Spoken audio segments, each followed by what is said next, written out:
Ang pangalawa po rito ay yung aking sulat sa DOJ na bilang nananatiling chairman noon ng ating Blue Ribbon Committee, nirekomenda ko po na siya ay makapag-apply sa Witness Protection Program. Sangayon po sa Republic Act 6981.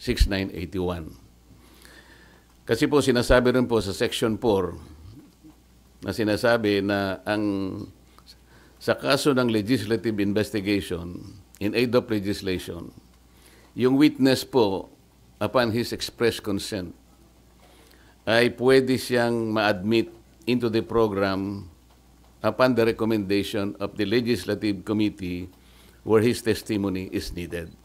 So yun po yung aking ginawa. Ibig sabihin, lahat po ng aking ginawa na aksyon ay naaayon naman sa batas na umiiral.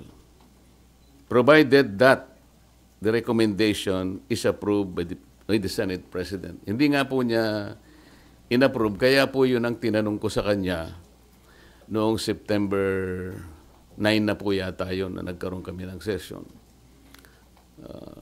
O September 10 na po yata yun.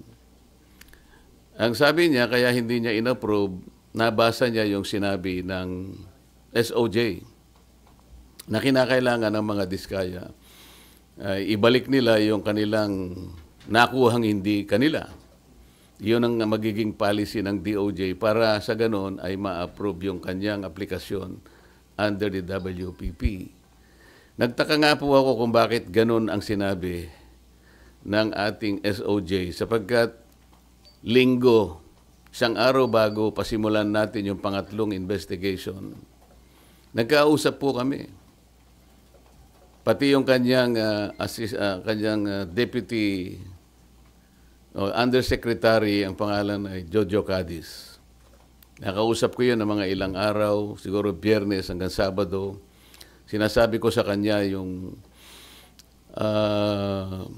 maaaring merong lumabas sa mga contractors na kasangkot dito sa aming pag-iimbestiga sapagkat nagpapadala sila ng feelers na maaaring may magsabi and they will come into the open. So I was looking at the possibility of granting them provisional immunity. Ang sabi naman nung Yusek Cadiz, mabuti po kanya i-refer ko rin sa ating SOJ. Sabi ko, tama-tama yan. Hanggang sa araw nga ng linggo, nagkausap kami personal. At tahasan niyang sinabi sa akin, pwede yan, sabi niya sa akin. Alam niyo naman, si Secretary Boying Rimulya, matalik kong kaibigan yan, matagal kami nagsama sa House of Representatives. So pinanghawakan ko yung kanyang sinabi sa akin. Alam mo naman kanya, ang Senado ay kabatakan natin yan, lalong-lalo na sinusulong natin yung Whistleblowers Act. Sige kanya, panindigan natin yan. So matibay po yung aking paniwala, malakas ang aking loob, kaya sumulat nga ako at inirekomenda ko nga na siya mapa sa ilalim itong mag-asawang diskaya sa Witness Protection Program. So ako'y nalulungkot kung bakit ginawa yon. Nagpahayag ng gano'n ang ating Secretary of the Department of Justice. At yun naman ang ginawang basihan ng ating Senate President na hindi nga niya pwedeng pirmahan yung aking sulat. Alam po ninyo, sa tamang pagkakataon, I'm going to confront the Secretary of Justice kung bakit niya sinabi yun. Sapagkat malinaw naman po sa batas. Kung titingnan po ninyo yung Section 3, isama na po ninyo yung Section 10 ng Republic Act 6981. Maliwanag po doon kung ano-ano ang mga requirements na kakailanganin para mapasa ilalim ng Witness Protection Program ang isang witness na nag-a-apply. Hindi po kasama doon yung restitution na kanyang binabanggit na magbabalik ka pa ng kung ano-ano sa gobyerno. Unang-una po, nasa pag-iimbestiga pa lang po tayo eh. Kanino kukunin at paano i-determine yung halaga na ibabalik ng mga diskaya kung sakasakali?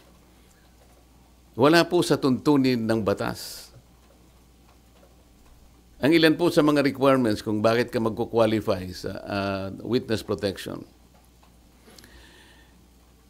Yun pong offense na kung saan kakailanganin ng testimony is a grave felony. Ito po kasi ay naharap nila dito kung sakasakali ay plunder. So grave po yun eh.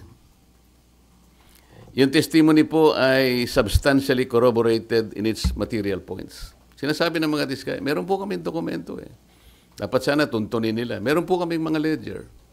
Hindi naman nila inahanap kung nasaan ang mga ledgers. Dapat yun ang tanongin nila sa mga diskaya. Ang miyembro niya, siya o ang miyembro ng pamilya up to the second civil degree by consanguinity or affinity ay nasa threats, tinatakot. Maaari silang mamatay. Maaari silang puwersahin, takutin. Ito po yung mga requirements lang eh. At hindi siya law enforcement. Sa Section 10 ay sinasabi rin ang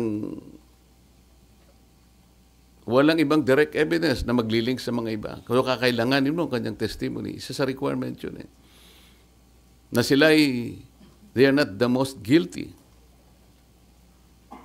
At hindi pa sila na-convict ng krimen involving moral turpitude. So makikita po ninyo rito, yung restitution na sinasabi ng Secretary of Justice, na yun naman ang pinagbasihan ng Senate President, hindi po kasama sa requirements para lang ikaw ay makapag-apply under the Witness Protection Program. Bakit po bumaligtad ang Secretary of Justice? Ngayon po, sinasabi ni Senate President, nagmamadali daw po ako na mabigyan sila ng Witness Protection Program. Yun po yung sinasabi ng batas eh. Pag hiningi nila with their consent, sapagkat nanganganib ang buhay niya, hindi ka magmamadali.